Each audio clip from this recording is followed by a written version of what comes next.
The crowdfunded board game industry is quite vast at this point, with a lot of different companies, a lot of different sized companies doing a lot of different strategies to earn your dollar. Some companies do it in a less than stellar way, and some companies do it in a fantastic way. I'm going to give you two examples, one an extreme good and one a mild bad, so that we can kind of talk through the difference on how a company chooses to make its money.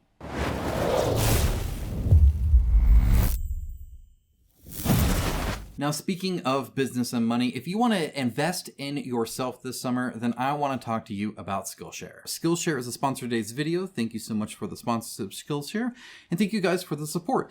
The first 500 that use the link in the description below will get a free month trial of Skillshare, totally free. So go ahead, use that link, and start learning a new hobby, a new way of doing something, or more insights. For instance, I recently took this one. This is Travel the World, Dream and Budget for Your Next Adventure. This is by Chanel, I think her name is, and Steve-O Dernberger. And they went on like a whole year trip, but they go on a whole bunch of trips. They actually run this How Far From Home kind of blog website thing that they do.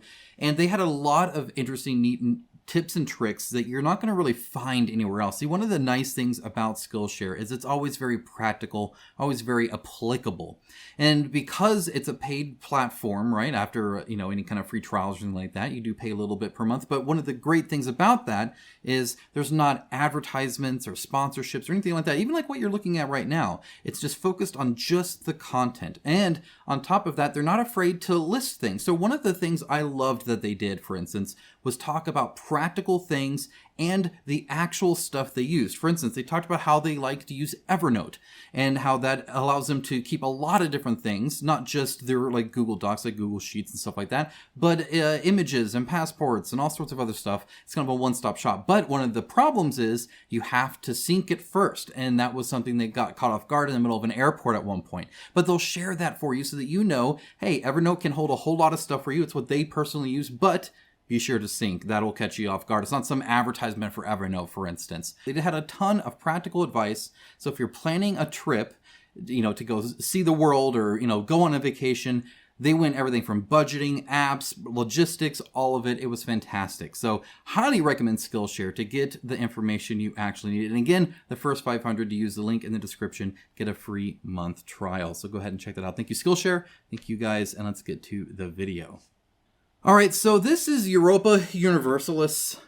This comes out real soon, June 18th. And again, this is out a little bit before I actually post this, so I'm kind of recording a little ahead here. But this is a nice talking point that isn't necessarily time-gated, so I can talk about it here. And this is an IP that I think is awesome. It's traditionally a video game that is super in-depth with a lot of really cool sim-like stuff that is really, really neat. So I think that's awesome. It's the official product of it, of course, or official IP for the board game here. And honestly, I think a lot of people are super excited about it. It's by Aegir Games. And as you can see, they have over 3,000 people following, so not too shabby. It is like a reprint and some other stuff. It's not the first time this has been out here. But they're doing a tactic. In other words, they're planning something that they hope benefits their company, right? As any company will do, they'll do things that they think will benefit their company that they've chosen to do, because companies have an option to do anything they want, right? You can make money in any sort of way and run any sort of company you want. It doesn't have to be, this is why that logic always falls down, it's a company, they want money. Well, every company does, but all sorts of companies choose to do it differently. Some just want to do the best bang for the buck. Some want to go ultra premium. Some want to, do, quality and original. And some want to mass market and overproduce stuff. And there's a whole host of ways you can make money. What they're doing here, as you can see in this update number 3, they have 4 total, is right here. You can go to their website and put down a small, notice they added the word small in case you weren't sure what $5 was. Don't worry, it's small. Small deposit for the upcoming campaign, and in return you get this essentially add-on for free, this kind of expansion. I guess for $5 is what you're getting. It's not for free, right? They'll be like, hey, you'll get this money, but you'll add it to your Edge pledge for free. I guess it's kind of $5, but really that $5 goes towards the campaign as well. So in a way it is, in a way it isn't. Then you can see here, Here's their $5, right? You can add it to the cart and get this item or whatever. And by the way, you can add it afterwards, except only with remaining stock. How much stock there is, I don't know. The only way to know for sure is to get the $5. Look, this is kind of annoying because it started out where they wouldn't make a Kickstarter page where you could follow, which is free. They would choose not to do that because they wanted you to go to their website and put in their email, because then they could send you marketing material. Whereas if you do the Kickstarter one, they can't, right? So if they got your email, they could message you about every game they ever came out with in the future. They could remind you on that. They have your email. You gave them permission. They can market to you, right? So it was a benefit to the company to inconvenience you by not having the Kickstarter page where you can just follow originally, and instead of purposely not do that so they could get you the email. That's how it started. It's always a trickle-down effect, right? Then it was, not only do you have to go to their website and give their email, which again, you still have to like register and do stuff like that here. You have to now give $1. And putting $1 towards it just shows your interest and shows your support for the company. And now they have your $1, they have your email, and then they have your hopeful pledge eventually. But now it's $5. Now just give them a small $5 deposit plus your email and all this other stuff, and then you can actually get the campaign.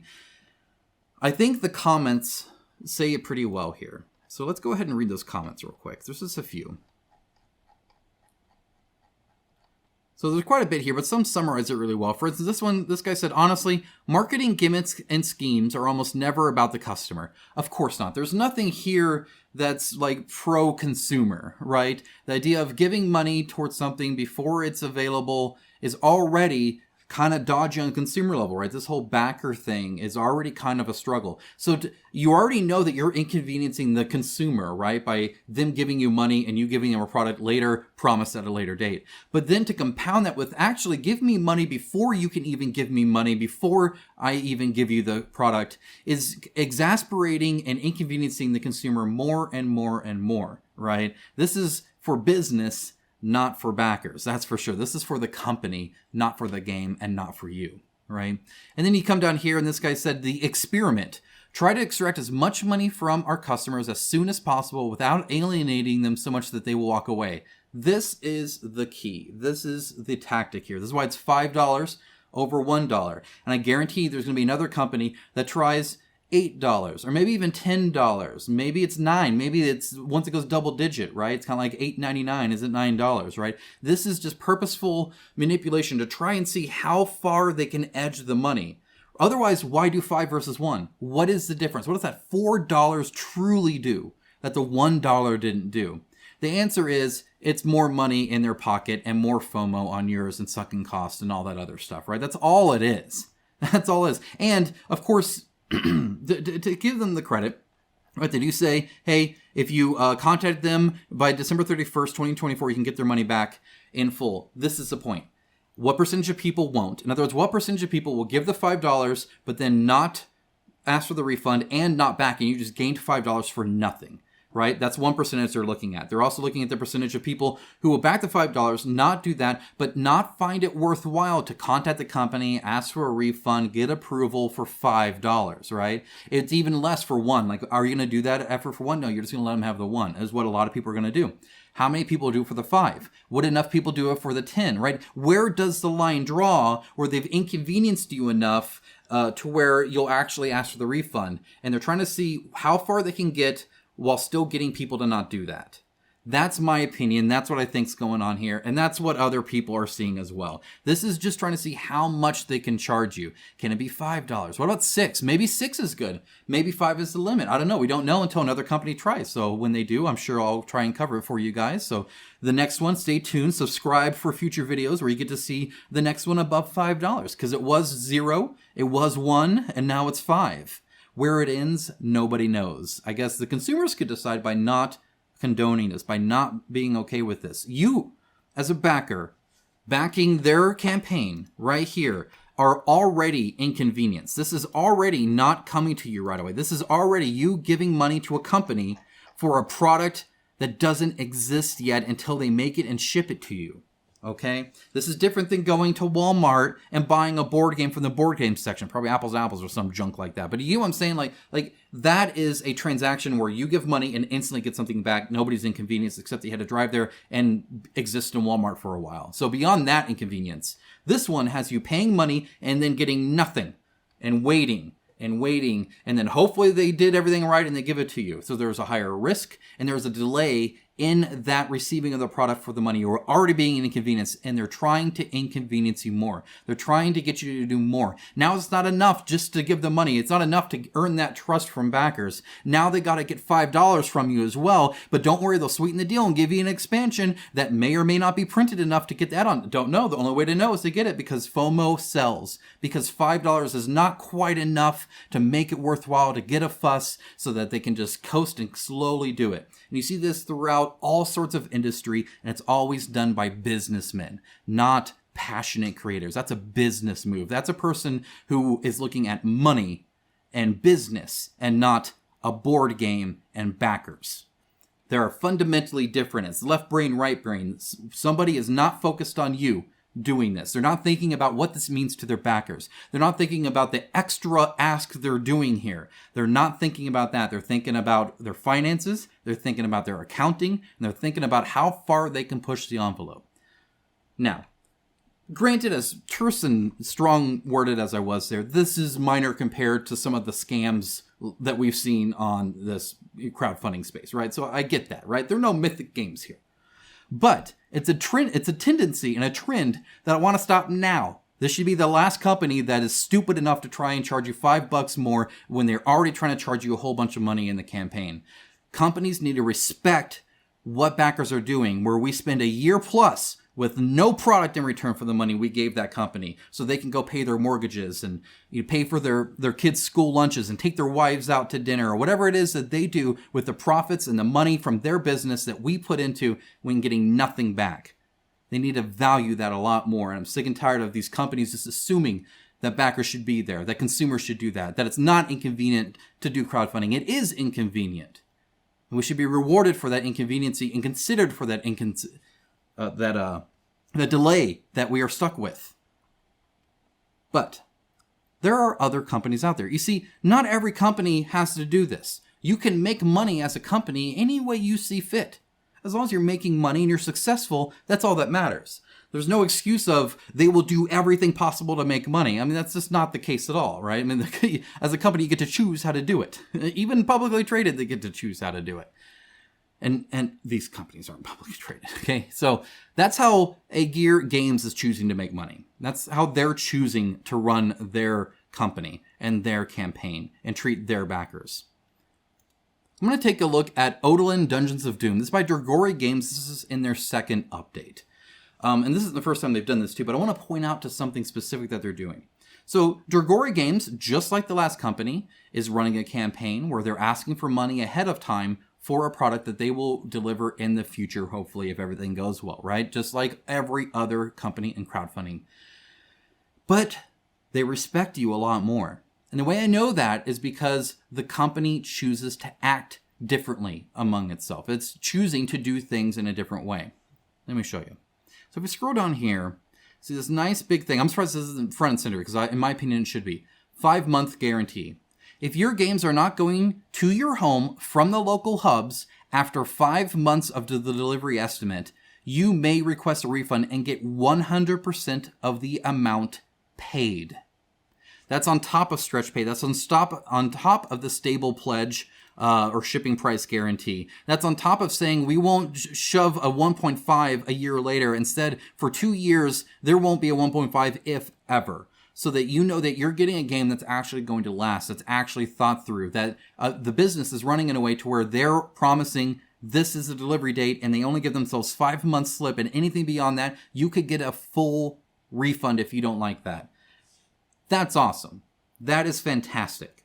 I think that's great. It's not quite far enough, actually. I mean, there are some laws around requesting refunds if things aren't delivered within a time period that you approve of, right? There's a whole host. I've linked to the FTC article around that where you can go and talk to a company and be like, look, these are the legal parameters. And it even mentions stuff like crowdfunding and stuff. It doesn't have to just be a store. If you're a company and you're selling a product and you don't deliver it in time, they can request their money back, right? Like that's the thing. But this is awesome. I don't want to take away from that. This is fantastic because it's a company showing so much of a different side of them, so much of a different opinion of what they're asking for of backers, of what they're willing to give backers, of how they're willing to think of their backers compared to the other one.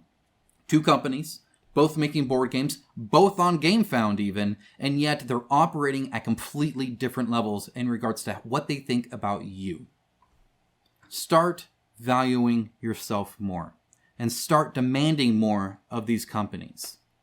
At the end of the day, these are just board games. You can live without one. If a company is not operating the way you think it should, don't buy the game. Now, of course, you can do whatever you want with your money. If you want to disagree with companies, think they're being terrible, but also buy it, that's fine. I've done it too. I call it complaining to the checkout stand. I do it often. I get it because I'm never quite all the way aligned with every company, every decision they make. Dragori Games, I'm not completely aligned with everything they've done. I'm not, right? This I am though. This I think is good and I want to encourage it. I want to speak good, good about it because it's awesome. These companies, these people running them are running a business and we want them to. It's good. They should be thinking about it as a business so that it is successful, so it's financially viable, so that you actually get your games, so that they actually deliver them and they deliver them promptly. Right? Ideally, it means it's developed enough to where they feel confident in their delivery date within a 5-month window.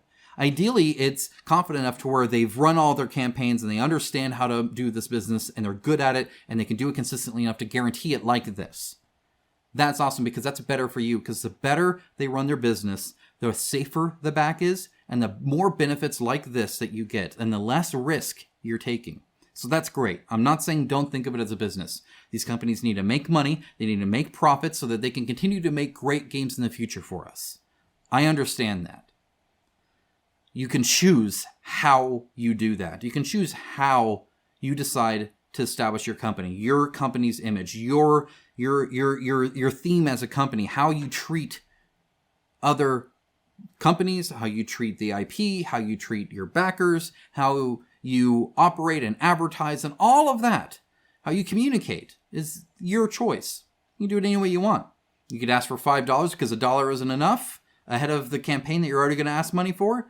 Or you could offer a guarantee to give 100% of the money that you paid back if you don't deliver on time. Two different companies, both launching campaigns. Which one are you going to back? Now, I'm not saying go back this one and not the other one. You can back neither, you can back both. I mean, you do whatever you want with your money. But put some thought into it, at least. And understand what's going on and what we allow by not being vocally against these things. Or vocally for these things. We got to call out the good and we got to call out the bad. Here I'm doing both, or at least trying to.